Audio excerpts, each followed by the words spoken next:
He is released and moves to Rochester, New York, and this became his playground. Welcome to Watch Mojo, and today we're looking at 10 examples of highly disturbed and dangerous people who were voluntarily let out of prison. And for the past 2 years, she has reportedly lived in this suburb south of Montreal with her husband and their 3 children. Harvey Marceline. I take full responsibility for what I did.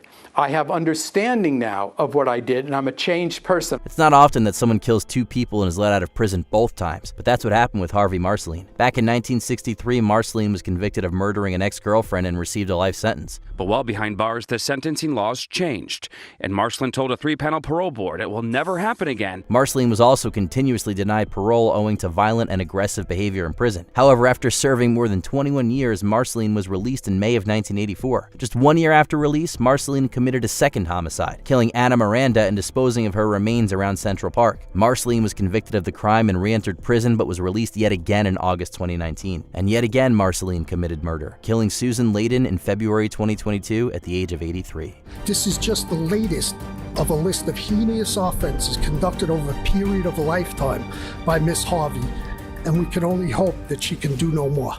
Edmund Kemper. Saying I'd wanted to kill my mother since I was 8 years old, and I'm not proud of that. Even as a young man, Ed Kemper was very disturbed. Following a difficult upbringing with his mother, Kemper was sent to live with his grandparents on their California ranch. However, his mistreatment continued under them, festering further resentment. On August 27, 1964, that resentment exploded, and Kemper murdered both of his grandparents. It started coming to a head again, so I went back down. I ran away back down there. And then a month later, I'm up living with my grandparents in the mountains, and 10 months later, I murdered them. Being just 15 years old, he was diagnosed with paranoid schizophrenia and placed inside the maximum security Atascadero State Hospital. While not a traditional prison, Kemper remained inside until his 21st birthday in 1969. Against the advice of the hospital psychologists, Kemper was released on parole and into the care of his mother. He would later murder his mother along with 7 others in his famous crime spree of the 1970s. She said for 7 years, she said, I haven't had sex with a man because of you, my murderous son.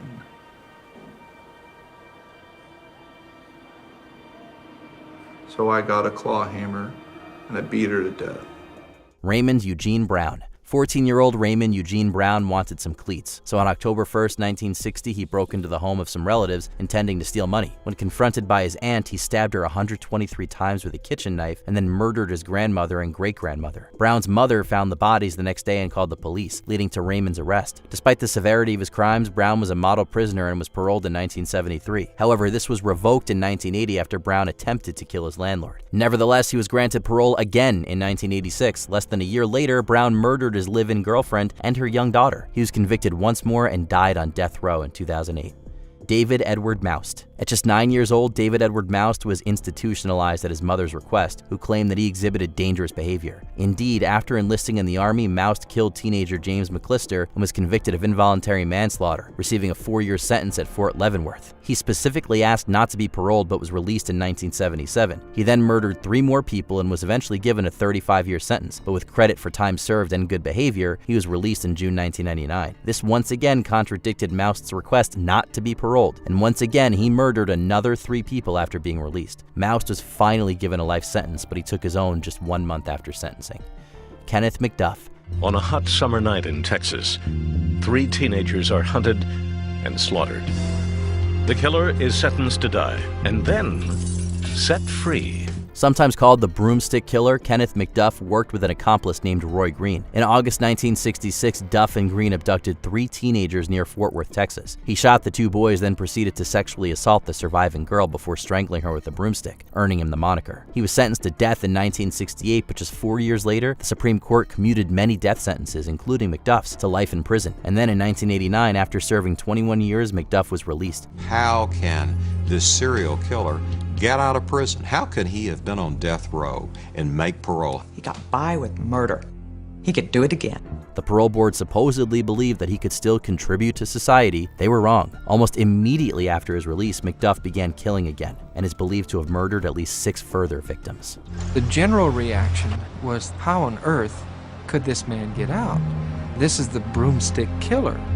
And if anyone should be executed, it should be him. Jack Unterweger. A convicted murderer set free, only to kill again. Jack had not been redeemed at all. Jack was still this psychopathic killer. In 1974, Austrian serial killer Jack Unterweger took Margaret Schaefer into the woods and killed her in a particularly brutal fashion. While in prison, Unterweger began writing an autobiography, along with poems, short stories, and articles. These writings actually garnered acclaim from Austrian literary critics, and they campaigned for his release, believing that they exhibited traits of personal transformation and rehabilitation. A very important Austrian journalist named Gunther Nenning, he took an interest in Jack Unterweger and the possibility that Jack could be an example not only of a literary artist but of a violent offender who was successfully rehabilitated. But they misinterpreted the writings as being deep and remorseful self-reflection, when in reality they were more performative, even manipulative. But the pressure worked, and Unterweger was released on parole in 1990 after serving 15 years. Unfortunately, he was most definitely not rehabilitated, and Unterweger murdered at least 11 more women between 1990 and 1992. It was immediately apparent to me that this was a person with a very quick intellectual grasp, someone who could think very quickly, who spoke very well, who had strong manipulative powers over everyone who listened to him. Arthur Shawcross. He went through each and every one of them and gave his account of how he killed each one of them. Professor of psychiatry Dr. Michael Stone called the case of Arthur Shawcross one of the most egregious examples of the unwarranted release of a prisoner. The story dates back to 1972 when Shawcross committed 2 heinous murders in Watertown, New York. Under the conditions of a highly controversial plea deal, Shawcross was sentenced to 25 years in prison with the possibility of parole. You meet a prostitute on the street, it's like a kid in a candy store, right? Said parole occurred just 14 years later when Shawcross was released in 1987. Following his release, Shawcross settled in Rochester and began a new killing spree within a year. Between 1988 and 89, Shawcross murdered at least 12 more women. He was eventually caught and sent back to prison, where he died from cardiac arrest in 2008.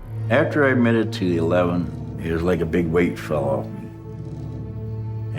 Then one detective asked me, if you had to do it over again, what would you do? I said, I'd put them all in one hole and you'd never find them.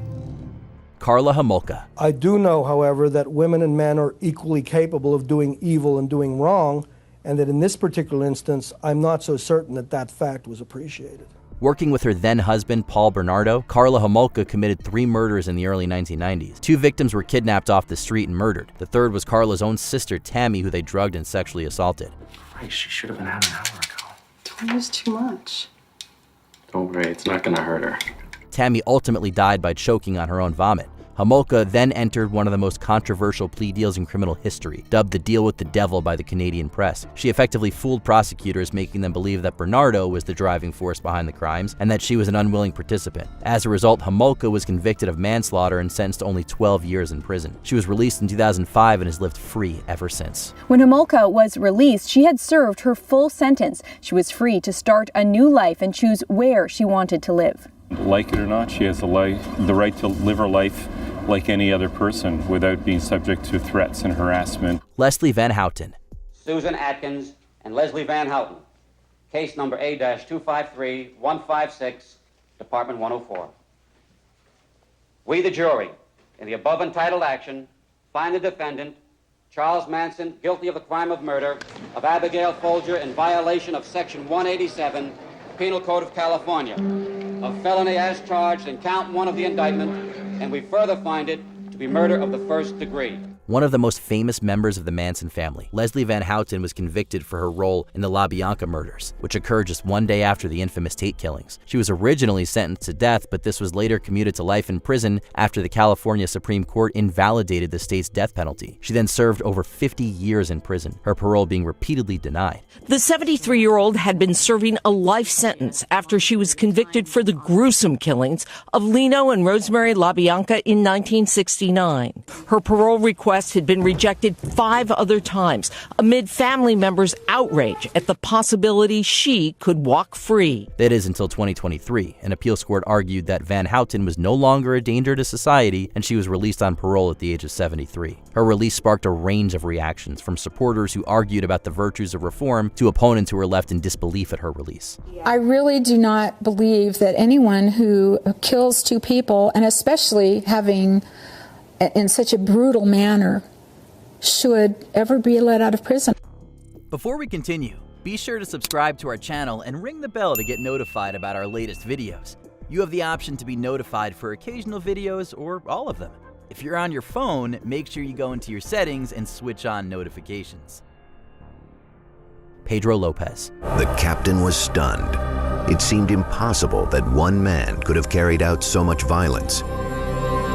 If Lopez was telling the truth, he'd rank among the most prolific serial killers in history.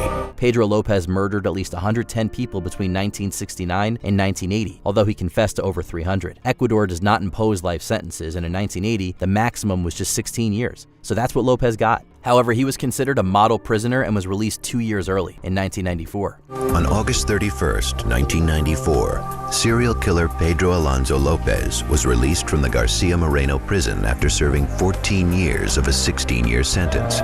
He was released 2 years early for good behavior. Following his release, Lopez was deported to Colombia and admitted to a mental hospital. He stayed there until 1998 when he was declared sane and released. He has led a quiet life ever since, although a number of murders that occurred in the 2000s bear similarities to his MO, leading many to believe that he continued his killing spree. He went back into the countryside he knew so well, to the killing ground where he had found so many victims. That was the last time anyone reported seeing Pedro Alonso Lopez. Can you think of any other shocking examples? Let us know in the comments below. Many questioning how Marcelin was free in the first place.